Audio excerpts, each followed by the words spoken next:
Il se produit quelque chose de profondément étrange ici. Ce sont des agroglyphes, ou crop circles. On a l'impression qu'une main géante est descendue pour dessiner ces figures. Qu'est-ce qui a bien pu faire ça? Les crop circles sont de fabrication humaine.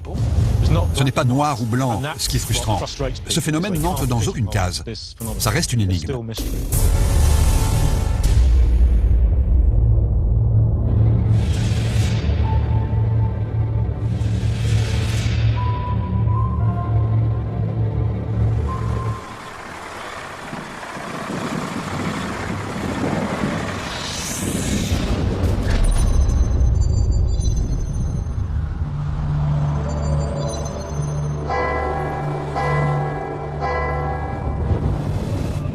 La région de Saint-Albert est très agricole. Beaucoup de terres sont encore cultivées. On ne s'ennuie pas.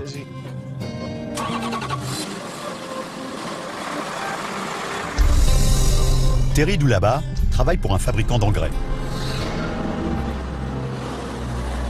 C'était une belle journée ensoleillée. Il faisait sans doute 15-20 degrés, avec un vent léger.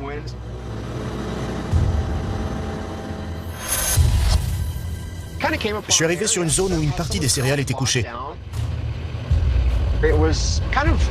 C'était assez étonnant. Ça ne paraissait pas normal. J'étais surpris et curieux. Je ne comprenais pas ce que c'était.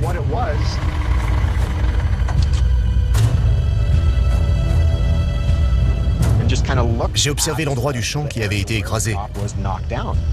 On voyait des formes et des délimitations claires.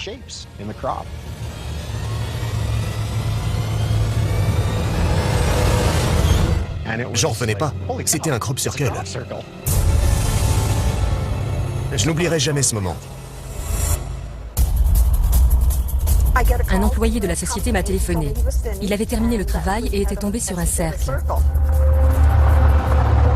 Et oui, malheureusement, les animaux se couchent dans les champs et aplatissent les céréales. Et là, il me dit, il faudrait une bête sacrément grande pour laisser une trace de cette taille.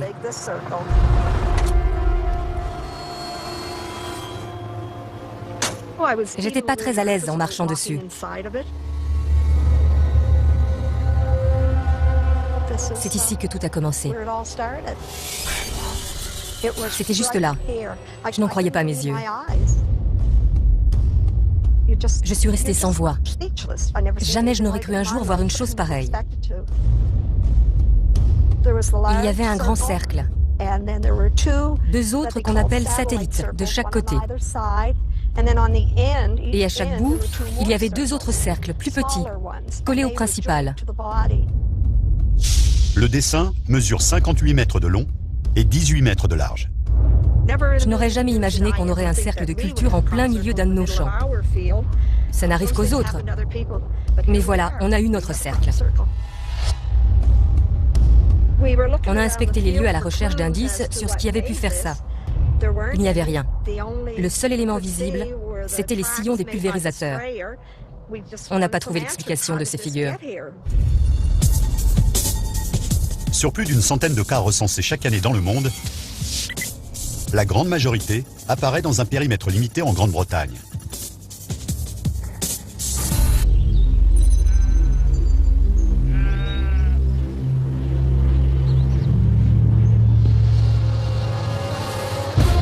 Incroyable. Le Wiltshire, comté anglais connu pour Stonehenge, est le centre de l'univers des agroglyphes. Mon Dieu, c'est magnifique. Des milliers de ces étranges compositions ont été observées dans le Wiltshire ces 30 dernières années. Elles surviennent au hasard, généralement dans des champs d'orge ou de blé. C'est ici que le phénomène des crop circles a commencé. Chaque année, il y en a entre 60 et 70 dans tout le sud de l'Angleterre, dans un rayon de 15 à 25 km autour de l'endroit où nous sommes. Depuis 17 ans, je me suis donné pour mission d'enquêter sur les circonstances de ces cercles de culture. Sont-ils authentiques? Faux? Pour moi, c'est un véritable mystère, tangible, dans le paysage agricole.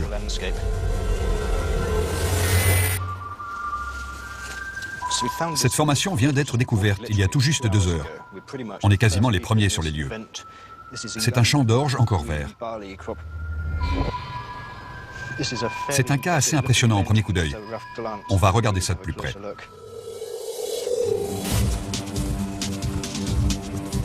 La première fois que Charles Mallett a mis le pied dans un crop circle, c'était en 1997. Depuis, ça le passionne. En 2012, j'avais vu et enquêté sur environ 600 cercles de culture. En général, ils apparaissent du jour au lendemain. Ça va du tout petit motif à des images de plusieurs centaines de mètres. On a l'impression qu'une main géante est descendue pour dessiner ces figures. Je suis convaincu qu'il se produit quelque chose de profondément étrange ici. Bien évidemment, tout le monde aimerait connaître l'origine des cercles de culture, parce qu'ils sont médiatisés comme étant une grande énigme. Une énigme qui s'épaissit encore vue du ciel. Selon les hypothèses les plus folles, ces agroglyphes seraient des messages codés laissés par des extraterrestres. Ces marqueurs seraient positionnés dans les champs pour transmettre des informations particulières. Il y aurait communication, mais elles auraient lieu au plus profond de notre conscience. C'est une théorie. Mais les seuls créateurs de crop circles identifiés sont humains. Ils dessinent ces formes équipées de planches de bois et de cordes. En 1991, deux Britanniques, Doug Bauer et Dave Shorley, avouent avoir élaboré des agroglyphes dans toute l'Angleterre et en expliquent la raison. On voulait que la société ufologique pense que les ovnis avaient atterri ici. Doug et Dave ont défrayé la chronique et à partir de ce moment-là, le sujet est tombé dans les oubliettes. Bientôt, d'autres se mettent à copier les premiers créateurs de cercles.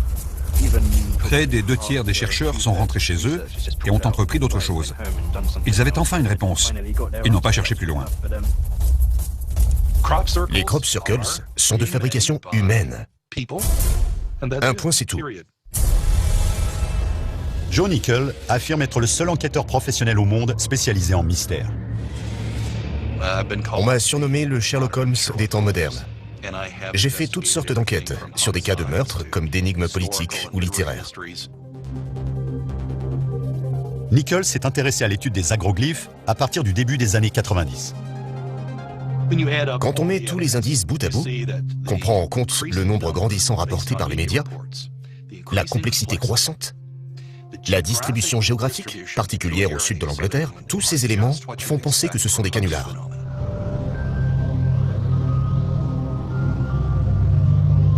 Oui, certains crop circles sont d'origine humaine. Ils sont faits pour la télévision, les publicités, pour différentes raisons, différents intérêts. 90% des cercles sont très probablement faux. Autrement dit, 90% des occurrences ne sont qu'une farce. Mais Mallett est persuadé qu'une petite proportion de ces cercles ne sont pas le fait d'êtres humains et méritent d'être étudiés. Il y a un composant que je n'ai pour l'instant pas réussi à éclaircir. Et tant que je n'ai pas les réponses qui me satisfont, moi, je continuerai sûrement à chercher. Quand des formes géométriques sont apparues dans le champ de Tell et Whitman, elle a voulu savoir si c'était une plaisanterie.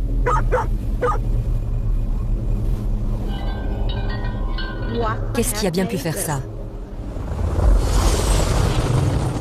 On s'est dit que c'était peut-être le résultat d'exercices militaires, faits par des hélicos par exemple.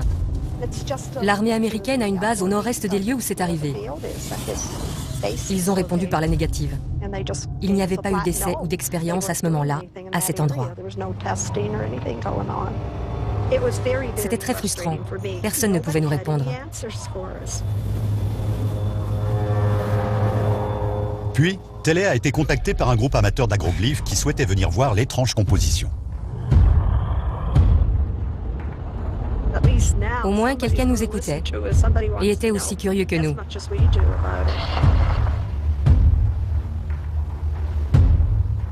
La première fois qu'ils sont venus, ils ont simplement regardé le cercle en marchant à l'intérieur. Le chercheur m'a dit « Savez-vous ce que vous avez ici ?»« Oui, un gros chantier. » Il a répondu « Non, c'est un véritable cercle. »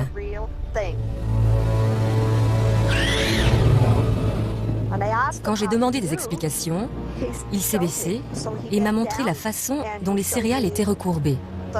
Toutes les conditions étaient réunies selon lui. La preuve d'un vrai crop circle se trouve dans les marques sur les tiges.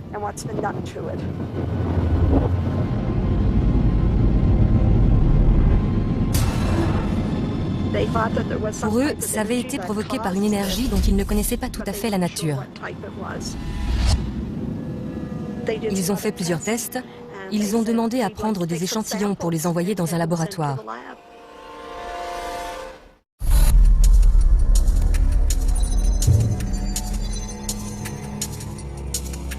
Le biophysicien W.C. Levengood étudie les végétaux des agroglyphes.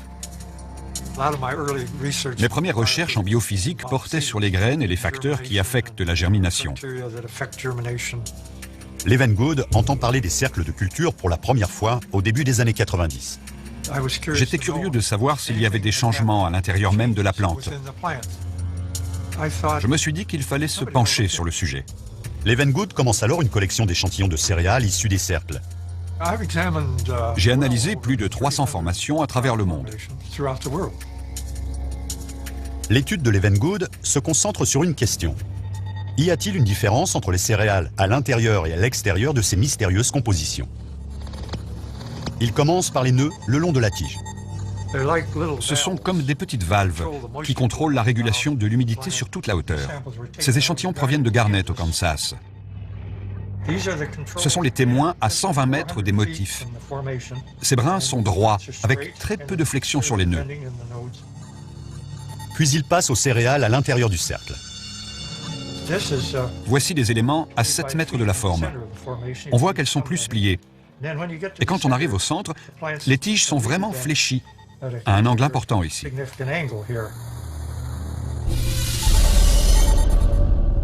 Le nœud des plants au centre du cercle semble avoir explosé. Les êtres vivants n'éclatent pas de même. Je ne vois pas sinon ce qui les ferait s'élargir comme ça. Quelque chose a provoqué le gonflement des nœuds comme des ballons et leur explosion. Ils ont été exposés à une énergie intense et fugace. Ces échauffements ne peuvent avoir été causés par une chaleur normale ou de flammes. Ça se verrait à l'extérieur. Il y aurait des braises, des brûlures. On n'a aucun élément de ce genre. La source de chaleur est forcément interne. Levengood analyse des brins prélevés dans l'agroglyphe apparus sur les terres de Tele-Whitman. J'ai examiné une centaine de tiges de cette composition. C'est le premier cas de tous ceux que j'ai étudiés auparavant où j'ai constaté que tous les nœuds d'une même plante comportaient une cavité d'expulsion. Levengood affirme que les nœuds sont abîmés. Pour tous ceux de l'intérieur du cercle, mais aucun des témoins. Il se passe quelque chose qui dépasse notre entendement. Tout le monde ne partage pas son avis. Levengood soutient que dans un véritable crop circle, les nœuds du blé auraient gonflé ou auraient implosé. Le docteur Levengood s'est laissé tenter par l'idée séduisante que les agroglyphes sont une manifestation mystique.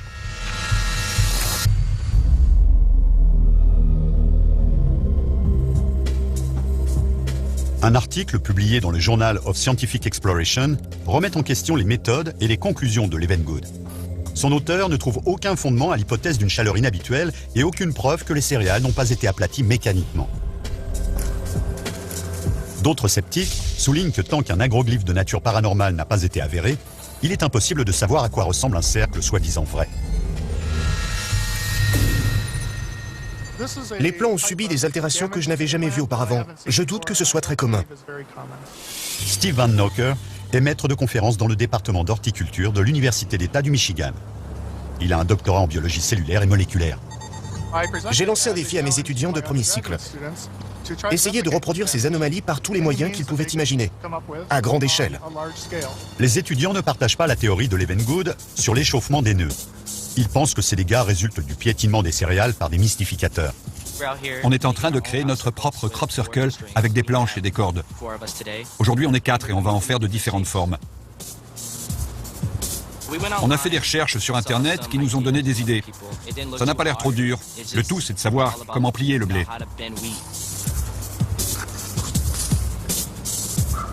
Le but, c'est de savoir s'il y aura des élongations au niveau des nœuds, des altérations, des explosions à l'intérieur, visibles à l'œil nu.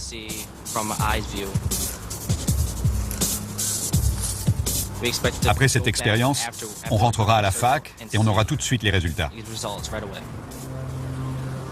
Ils examinent les brins de blé.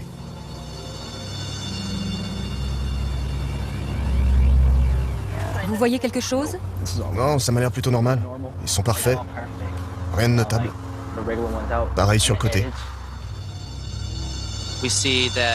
Les nœuds du blé ne sont pas abîmés. Ils n'ont pas éclaté. Il n'y a pas eu d'élongation. En tant que scientifiques, nous émettons des hypothèses que l'on teste. Pour ce cas, nous avons supposé que différentes méthodes mécaniques pouvaient provoquer ce genre de dégâts. Et au final, nous n'avons pas réussi à reproduire ces altérations. Pour Van Nocker, cela ne prouve en rien que le paranormal entre en jeu. Peut-être qu'avec plus de temps, d'autres expériences, d'autres méthodes, d'autres types de céréales, ils auraient pu recréer ce genre de dégradation.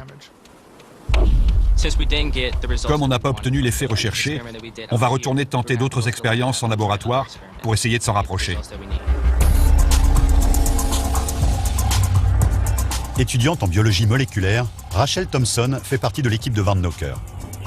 Qu'est-ce qui pourrait faire que ces plantes subissent ce genre de dégâts?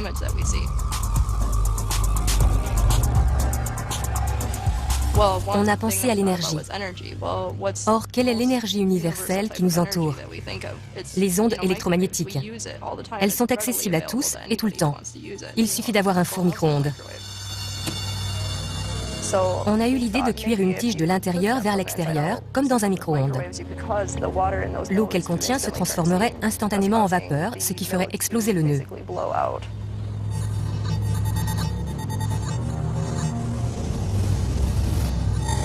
On a passé des tiges au micro-ondes pendant des durées différentes. Rachel tente à maintes reprises de reproduire les altérations que Levengood dit avoir découvertes sur les plantes issues des cercles. Malheureusement, je n'ai pas réussi à provoquer d'explosion sur les brins en les mettant simplement au four à micro-ondes. J'ai répété l'opération des dizaines de fois.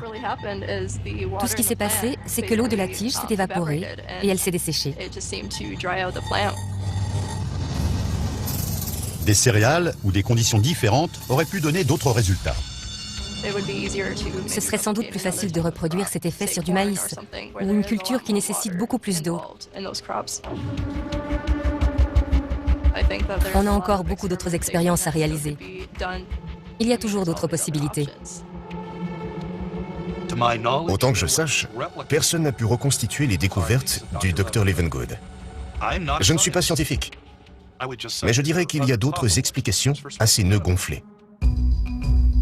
Si on presse et on compresse un espace de manière circulaire, le lendemain matin, la rosée l'humidifiera.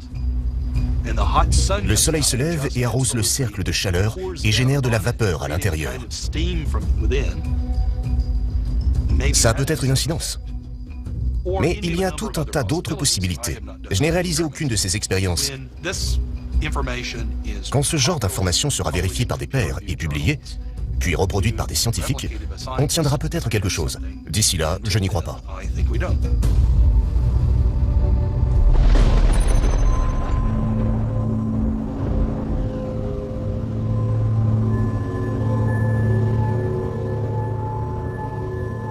Pour Charles Mallette, l'élément responsable de ces agroglyphes n'est peut-être pas reproductible en laboratoire.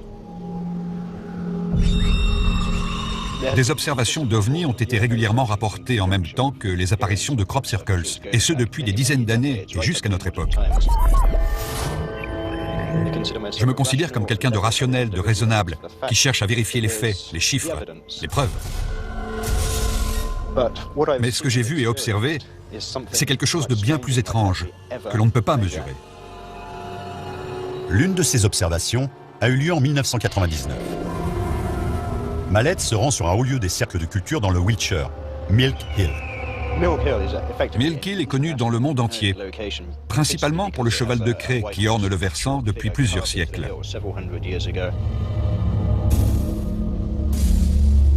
Il découvre une formation dans un champ de colza. Ça ressemblait à un de ces vieux cadrans de téléphone. Je crois d'ailleurs qu'il a été surnommé le téléphone. Ce soir-là, juste avant le coucher du soleil, je me suis installé à l'intérieur du cercle.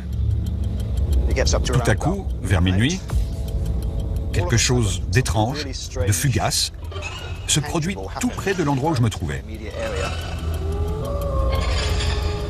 J'entendais tout ce qui se passait autour de moi. L'instant d'après, je n'entends plus que mon environnement immédiat. C'était comme un espace surchargé en électricité. Je lève les yeux, et là, un petit globe de lumière apparaît à quelques mètres de moi, derrière un taillis de céréales encore debout. En quelques secondes, il s'élargit, jusqu'à faire une soixantaine de centimètres de diamètre. Il est là en suspension, orange, rayonnant. Il était là comme perplexe. Alors que je le regarde, ce grand globe, cet objet, revient à sa taille première, et puis s'éclipse. Je n'en revenais pas. Qu'est-ce que c'était? Extraordinaire. C'était une vraie manifestation, que je puisse l'expliquer ou non. Je sais que ce n'était pas un rêve, c'était réel. Mallett n'est pas le seul à avoir observé de curieuses lumières se baladant près des agroglyphes. Shelley Whitman se souvient avoir vu de mystérieux objets lumineux autour de son champ au Canada. On rentrait du centre-ville un soir. Il devait être autour de 23 heures. Mon mari a remarqué une lumière au loin. Il se demandait si ça venait d'un avion. Ça avait l'air tellement gros. C'était une énorme masse lumineuse. Ce n'était pas un avion, ça ne faisait aucun bruit. C'était blanc et se déplaçait vite. Je ne sais pas ce que c'était, s'il y avait un rapport avec le cercle, mais en tout cas, c'était bizarre. Certains affirment avoir aperçu plus que des lumières au-dessus de ces compositions énigmatiques. Ils ont vu des objets volants.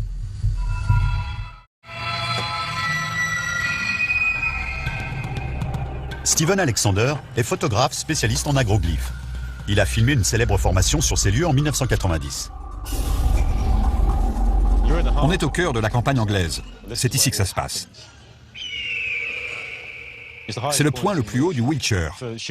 En tournant ici, on peut faire de beaux panoramiques.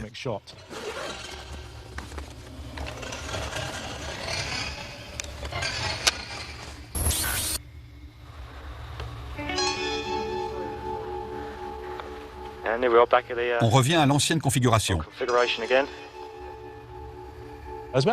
Il était à peu près 16h30. Tout à coup, je repère une lueur, comme un flash du coin de l'œil. Cet objet était à découvert, je ne savais pas ce que c'était. C'était très étonnant. Comme si ça n'aurait pas dû se trouver là. Une chose étrange.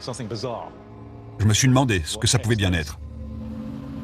Tu as vu? Qu'est-ce que c'est? Aucune idée. On a essayé de l'expliquer sans tirer de conclusions hâtives. C'est un oiseau. Un oiseau qui brille? Manifestement, c'était un objet insolite.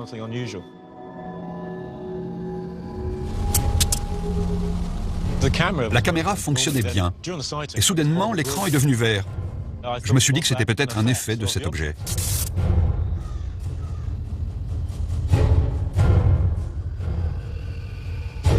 Il ne se laisse pas porter par le vent. Il a l'air déterminé.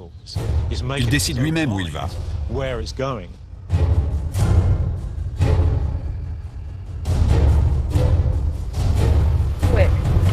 Il se déplace très vite. L'objet survole directement le tracteur. Le tracteur s'arrête. Le conducteur l'avait forcément vu, mais il n'est pas descendu. Il est resté dans son tracteur et a repris le travail. Il va où? Il monte dans le ciel. Il s'élève, disparaît, et c'est fini.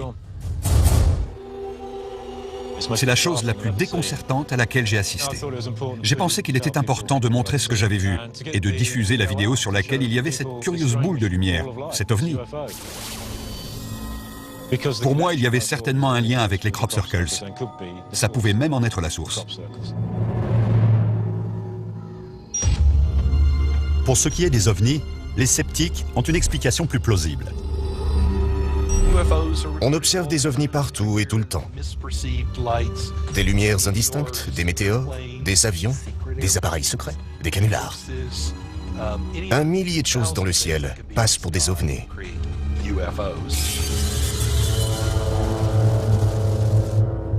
Même si Steve Alexander n'est pas sûr de ce qu'il a filmé survolant les champs, il diffuse la vidéo. J'ai été accusé de l'avoir truqué, puisque les ovnis n'existent pas. Ça met les gens mal à l'aise. Ils préfèrent se dire que ces images ne montrent rien de spécial, plutôt que de croire à quelque chose de paranormal, ou que l'on ne comprend pas.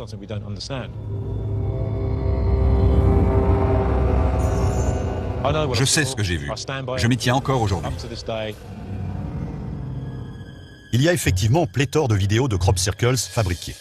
Si celle de Steve Alexander est fausse, Ashley Windsor le saura. Je travaille dans l'audiovisuel depuis plus de 35 ans. Exerçant dans un laboratoire privé à son domicile, Ashley Windsor est l'un des grands analystes vidéo judiciaires de Grande-Bretagne. On considère chaque image d'une vidéo comme élément d'un récit. Et mon rôle, c'est de m'assurer que c'est la véritable histoire qui est racontée. Alexander va faire examiner son enregistrement par Windsor. Enchanté de vous rencontrer. Moi aussi. J'ai beaucoup entendu parler de cette cassette. Je suis content que vous la preniez. Il est temps qu'elle soit examinée correctement. Je vous dirai ce qu'il en est, une fois pour toutes.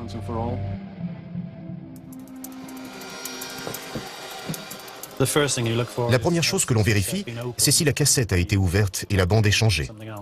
Il ne semble pas que les vis aient été desserrées, ni que la cassette ait été démontée. Elle est un peu distendue, comme on peut s'y attendre. Physiquement, tout a l'air normal.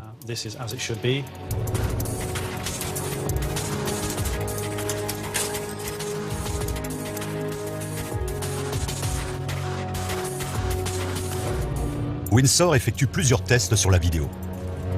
On cherche des changements subtils et soudains, ou un accroissement brusque de quelque chose dans une zone de l'image.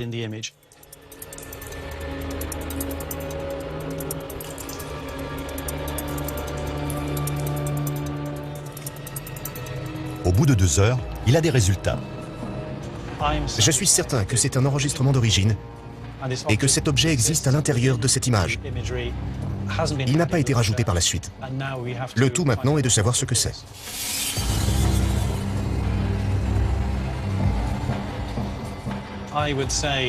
Sa taille est similaire à la largeur du sillon d'un petit tracteur laissé dans le champ. D'après la forme, j'ai tendance à penser que ce n'est pas une boule. La quantité de lumière réfléchie qu'il renvoie varie de façon importante selon ses déplacements. Ça ressemblerait plus à un disque par sa forme et son comportement.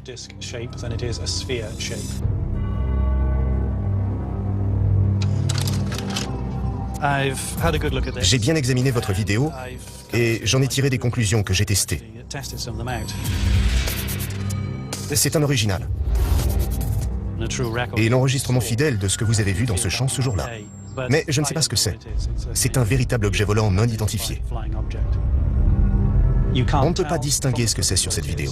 Je ne dis pas que c'est terrestre ni extraterrestre. Je note seulement que c'est non identifié et volant. Je ne sais pas ce que c'est.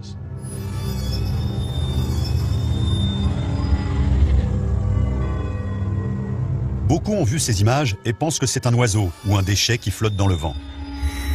Pour d'autres, ce pourrait être un petit engin d'espionnage. D'après Ashley Windsor, le lieu de cette séquence se trouve près d'installations secrètes, ce qui pourrait soutenir cette hypothèse. C'est tout près des terrains d'essai de l'armée. Il y a aussi dans la région l'une des plus grandes infrastructures britanniques de recherche aéronautique. C'est une zone à forte activité. La plupart sont sans doute le fait de l'homme, comme les lumières dans le ciel la nuit. Il y a beaucoup d'opérations militaires, et donc de recherche, dont un certain nombre de projets sont menés près de cet endroit.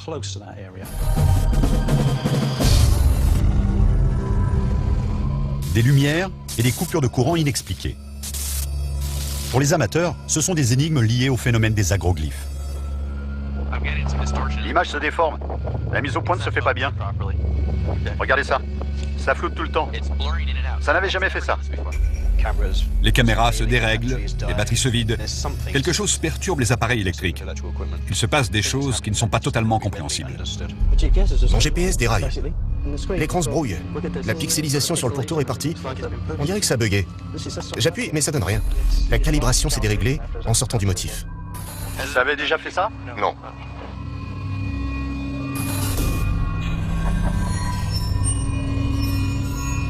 Historiquement, ceux qu'on appelle les sériologues envisagent ces phénomènes comme une série d'événements distincts. Mais depuis peu, ces chercheurs affirment que plusieurs formations découvertes dans le Midwest américain semblent être liées les unes aux autres.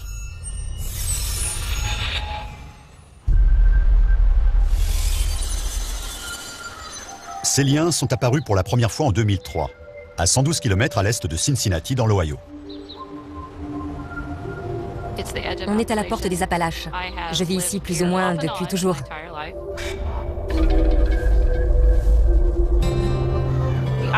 Ce matin-là, je devais aller faire des courses pour l'école avec mes filles et ma mère. Alors qu'on arrive sur le pont, je regarde vers la rivière. Et puis mes yeux remontent vers la route et vers le champ.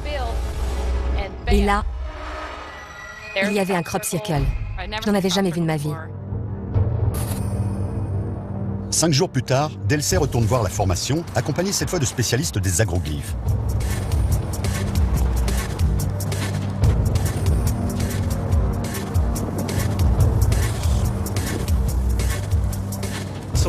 Dès qu'on entend parler d'un crop circle, on se rend sur les lieux pour l'analyser de façon scientifique. Depuis 15 ans, Jeff Wilson dirige une équipe d'études de ce phénomène, The Independent Crop Circle Research Association. On vérifie s'il y a des empreintes de pas, des tiges cassées, des dégâts mécaniques dus à des planches ou des rouleaux de jardin. On fait plusieurs examens pour voir s'il a été créé par l'homme ou non.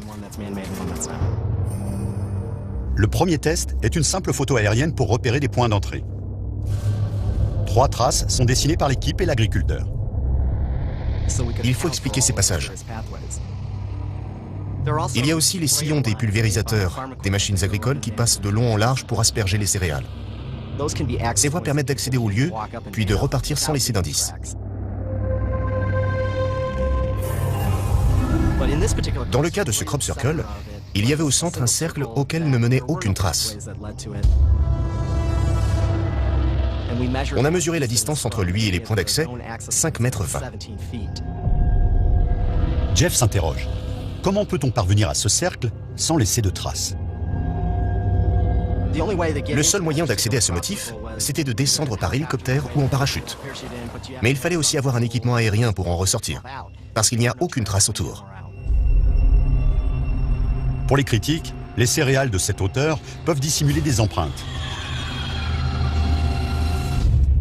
Mais Wilson avance une thèse encore plus énorme. Tout de suite, la suite. Il prétend qu'il est un prophète. Comment s'appelle cet homme? Le jour du jugement est arrivé! Prouvez qu'il est une menace pour l'ordre romain, et je le ferai crucifier. Il faut détruire ce temple! Garde, arrêtez-le! Il faut le mettre à mort. Pourquoi as-tu peur? Killing Jésus, ce soir à 20h40 sur National Geographic Channel.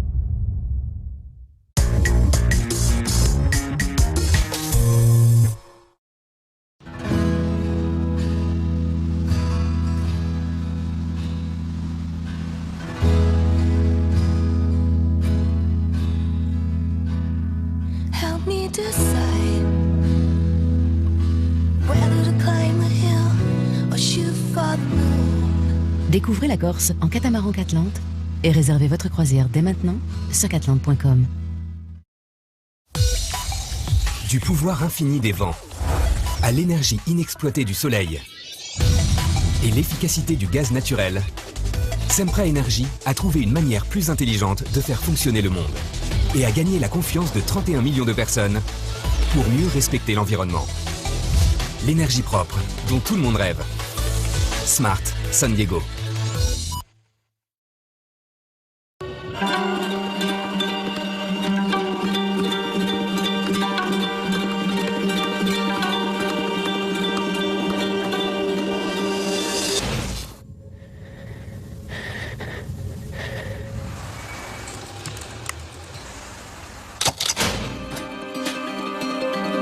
don sauve des vies. Agissez maintenant sur msf.fr.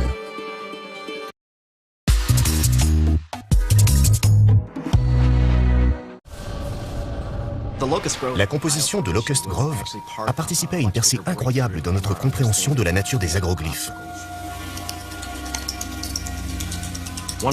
Quand on rassemble les données de base d'un site, on en déduit une cartographie grâce à un logiciel spécialisé.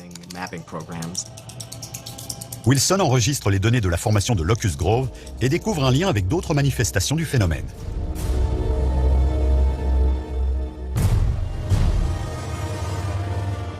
En examinant 4 cercles de culture qui s'étendaient sur une distance d'une centaine de kilomètres, on s'aperçoit qu'ils forment une ligne droite dans le paysage. Intrigué par cette coïncidence, Wilson creuse l'idée selon laquelle ces motifs sont reliés géographiquement. On a réussi à cartographier environ 160 agroglyphes de façon assez précise dans tous les États-Unis. Il s'avère que tous les crop circles que j'ai recensés, que l'on considère comme d'origine non humaine et qui ont des composants géométriques, des lignes droites, pointent tous vers un autre cercle de culture. D'après Wilson, l'une des formations contient des lignes droites qui visent directement le centre de 9 cercles différents. La magnitude de ce genre de découverte est fantastique. Personne ne s'était encore aperçu de ces schémas. Pour Wilson, cela suggère que les agroglyphes ne sont pas des événements isolés, mais font partie d'un ensemble. Le meilleur moyen de mettre sa théorie à l'épreuve, par les airs. On suit la ligne théorique que l'on a dessinée sur la carte grâce au GPS. Et Delsey repère un cercle. On continue sur la même ligne et j'aperçois une autre formation. On a trouvé 2 crop circles non répertoriés. En tout, on a vu 7 compositions sur une distance de 250 à 300 km sur 2 États. On ne sait pas trop pourquoi ils s'aligneraient les uns en fonction des autres, à travers le temps et l'espace. On a du mal à concevoir que ce genre de choses se produisent.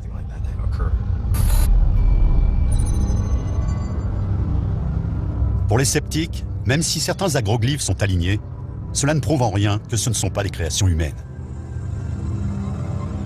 Les cercles de culture sont un phénomène relativement nouveau. Et on n'a toujours pas éclairci le mystère de leur élaboration. Les compositions de céréales les plus complexes et élaborées peuvent être faites par des hommes. Or, il reste à démontrer que d'autres êtres en sont aussi capables. Qu'ils ne soient pas des humains intelligents, motivés, dégourdis et futés.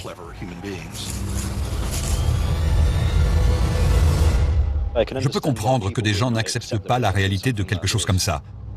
Beaucoup ne peuvent pas concevoir ou accepter que peut-être, il y ait d'autres éléments dans l'univers. Pour moi, au final, d'après mes connaissances sur le sujet, il y a quelque chose de profond, d'important, d'essentiel qui se passe ici. Tout n'est pas noir et blanc, c'est ce qui est frustrant. Ce phénomène n'entre dans aucune case. Les gens ne peuvent pas se l'expliquer. Ça reste une énigme. Au fond de moi, je crois que c'est une autre forme de vie. On observe d'autres mondes. Peut-être que les habitants de ces autres mondes nous observent aussi. Un jour, nous aurons la réponse, j'en suis sûre.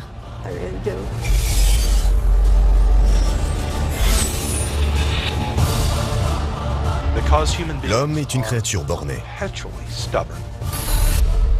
On se persuade de quelque chose en dépit de preuves évidentes du contraire. Quand on regarde l'ensemble, de nombreux facteurs expliquent ces occurrences et révèlent qu'il s'agit surtout de mystification ou de performances artistiques secrètes.